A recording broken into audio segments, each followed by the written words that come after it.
Kita ke informasi dari jelang putusan sidang sengketa Pilpres, Gedung Mahkamah Konstitusi dikirimi papan karangan bunga bernarasikan sindiran gugatan hasil Pilpres 2024. Sejumlah papan karangan bunga bernarasi sindiran gugatan hasil Pilpres 2024 berjejer di dalam area Gedung Mahkamah Konstitusi Jalan Medan Merdeka Barat, Jakarta Pusat. Total ada 15 papan karangan bunga yang diletakkan di area samping kantin Gedung Mahkamah Konstitusi. Untuk menjaga suasana kondusif dan netralitas persidangan, papan karangan bunga tidak dipampang di area luar gedung MK.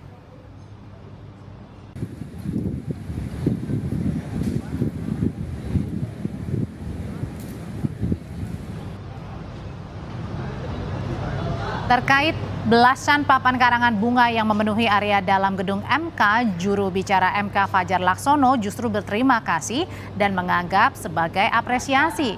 Fajar menambahkan karangan bunga yang menyinggung soal gugatan hasil Pilpres 2024 tidak dipampang di area luar gedung MK untuk menjaga suasana kondusif dan netralitas persidangan. Rencananya karangan bunga akan dibersihkan sebelum sidang putusan berlangsung.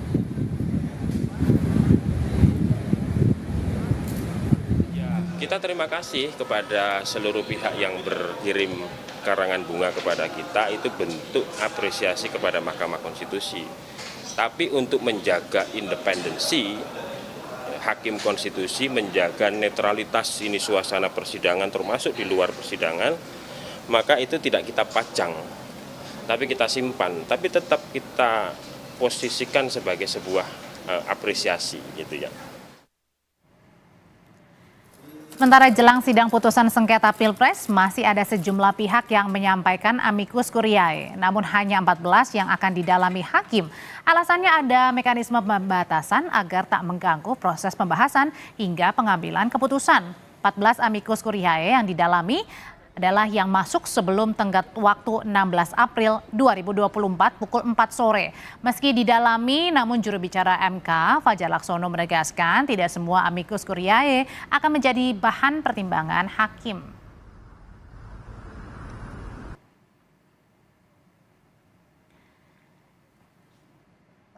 MK akan membacakan putusan gugatan sengketa hasil Pilpres 2024 yang diajukan Anies Baswedan Muhaimin Iskandar dan Ganjar Pranowo Mahfud MD pada Senin besok 22 April 2024 yang dijadwalkan akan digelar pada pukul 9 pagi.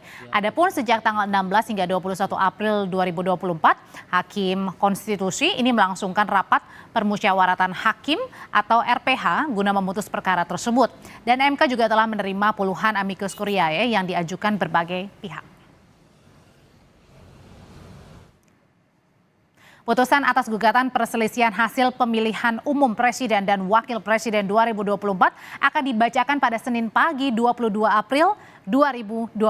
Ada jurnalis Kompas TV Francisco Donasiano yang saat ini berada di gedung MK.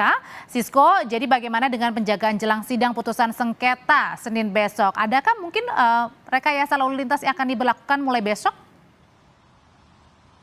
Baik, selama RPH yang dilakukan oleh Majelis Hakim ataupun juga Hakim Konstitusi di gedung MK ini memang berjalan secara maraton, Audrey dan juga saudara. Nah, memang kalau dari pantauan kami belum ataupun juga masih belum ada keterangan resmi dari pihak kepolisian, sehingga masih kami gali terlebih dahulu apakah nanti akan dilakukan penjagaan ataupun juga rekayasa arus lalu lintas. Namun, kalau kita berkaca pada kejadian-kejadian ataupun juga masa aksi yang digelar di sekitar khususnya adalah Patung Kuda ataupun juga Patung Arjuna Wiwaha sendiri, kalau kita lihat akan ada pengalihan arus lalu lintas namun secara situasional, Audrey dan juga saudara.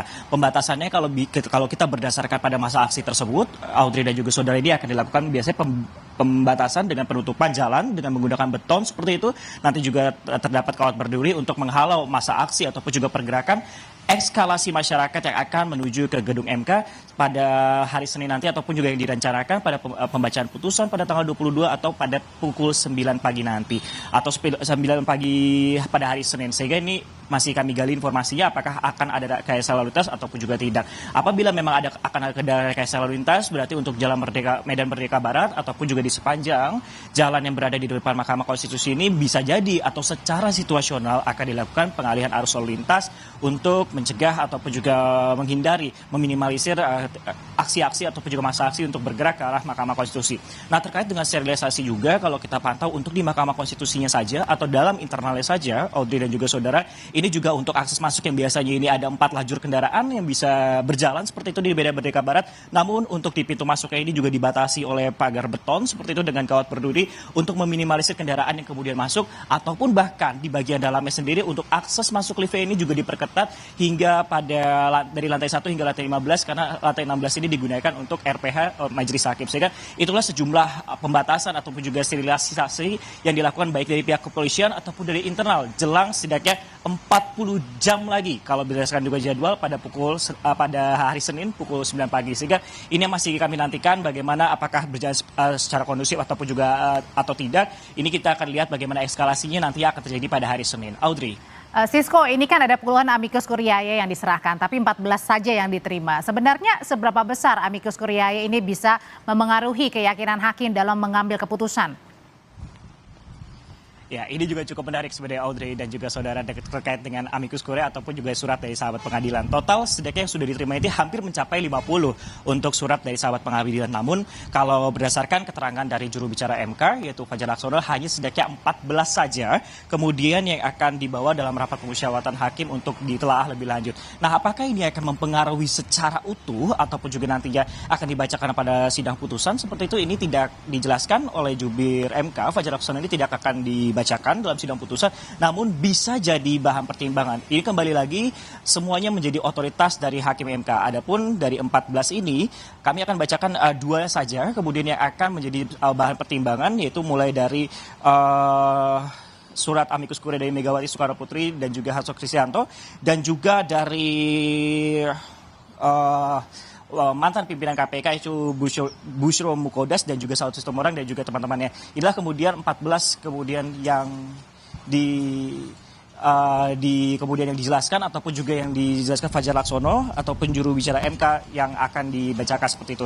Nah, ini juga cukup menarik apakah yang juga cukup menarik sebenarnya Audrey dan juga saudara, mengingat untuk sidang MK sendiri ini yang akan berjalan ini dengan 8 hakim MK seperti itu, apakah nanti akan deadlock ataupun juga putusannya ini ketika menuju voting ini akan sama seperti itu, dijelaskan juga oleh juru bicara Fajar Laksono melalui pasal 45 Mahkamah Konstitusi bahwa nantinya akan dikedepankan dulu dalam RPH ini adalah musyawarah untuk mufakat terlebih dahulu.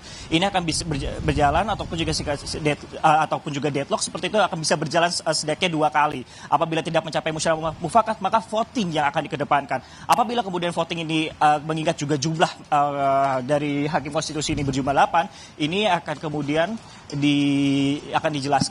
akan dijelaskan juga nantinya untuk akan juga dibawa ataupun juga nanti ya untuk Ketua MK ini akan mengambil keputusan yang akan dibacakan pada tanggal 22 nanti. Audrey. Ya, dari gedung Mahkamah Konstitusi, jurnalis Kompas TV Francisco Donasiano melaporkan.